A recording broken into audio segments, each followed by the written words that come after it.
یو مسله چې هغه دې سره اگر که تعلق نه ساتي یا څه نه څه سره ساتي خو ډېر نه، هغه به د تنبیه دپاره او د فایدې دپاره بیان وکړو. هغه دا چې بعض ملګري بعض وروڼه د مزدورۍ دپاره او د ډیوټۍ دپاره د سحر دا مونځ د جمعې نه مخکې کوي، او د وخت نه مخکې، د وخت نه مخکې خو نه کېږي، هغه بلکل مونځ نه کېږي. که هغه د جمع هم وکړي د وخت نه مخکې نه کېږي، او د جمعې نه مخکې مونځ کوي. شي چې الله لکه موږ سره عذر دی، عذر دا دی چې موږ ډیوټیانې کوو. نو ګوره که چېرته موږ داسې د هرې دنیوي خبرې دپاره په دین کې جګاړ کوو، نو بیا خو زموږ دا دین پاتې نه شو موږ سره. لکه نن ما د مزدورۍ دپاره ووی، سبا به زه یم چې د بچو د لاسه، بله ورځ به زه یم چې د ملګرو د لاسه، بله ورځ د غم ښادۍ د لاسه، بله ورځ دا دینداري اخر وایسته. بیا ما په دې پوه کړي دینداري خو ویم دې ته چې ته د الله رب العزت احکامات ومني،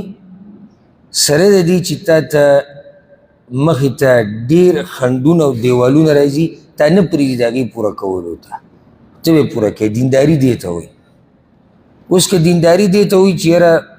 زه به د الله حکم هله صحیح منم چې کله ما ته بلکل څه دنیوي مخې ته څه عذر نه وي، دا اوس دینداري نه شو. نو زه به مونځ په ټیم وکړم، خو که د مزدورۍ سره د هغې ټکراو رانغی. زه به مونځ د جمعې سره وکړم، خو که د هغې زما د تجارت سره ټکراو رانغی، دا اوس دینداري نه شو. نو کوم وروڼه چې دا کار کوي، هغوی ته زه دا یم چې د الله نه یره پکار ده. او کله چې یو سړی د الله دپاره یو قرباني ورکړي، یو خبره وکړي، یو مشر ته دا خبره وکړي چې نه زه خو مونځ په ټیم کوم، که چېرته موږ ټول داسې وکړو که نه، نو موږ ته څوک دا نشي ویلی چې ته د مانځه په ټیم کې مزدوري کوه. خو هلته موږ ټول پرې غلي یو. لکه مثال کې د یو کس سره 100 کسان کار کوي، او دا 100 ټول په دې راضي دي چې موږ به سهار مونځ بې ټیمه کوو، یا به موږ سهار مونځ د جمعې سره نه کوو. خو که دا 100 په دې خبره اتفاق وکړي چې دا خو مسلماني ده، موږ له به لازم دومره ټیم راکړې چې موږ د خپل مونځ د جمعې سره کوو. نو که هغه بېدینه وي هغه مشر، هغه به دې خبرې ته د مجبورۍ د لاسه غاړه کېږي، مجبورۍ د لاسه. داسې خو ټول راته یو شي وي، خو چې اوس په دې 100 کسانو کې او په دې 30 40 کې صرف یو دا خبره کوي،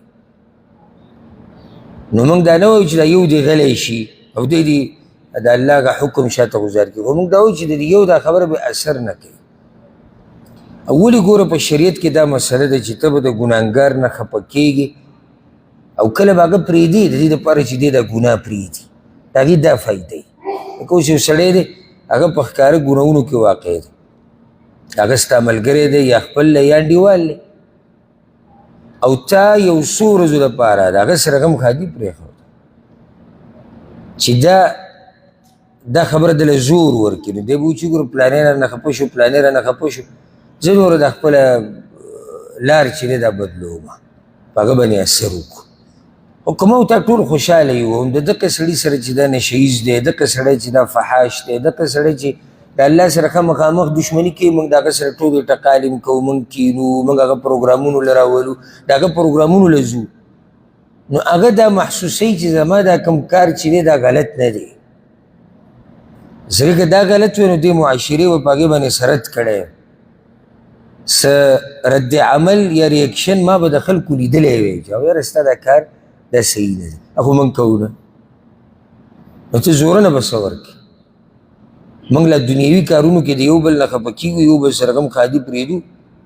خو په دین کې دا خبره نشته. هر سړی خپل قبر دی.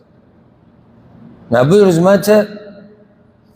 سهار منزل رالم، ما سره زما زوی راغی، نو هغه راته د مانځه نه بعد وویل، ډېر په تعجب وویل،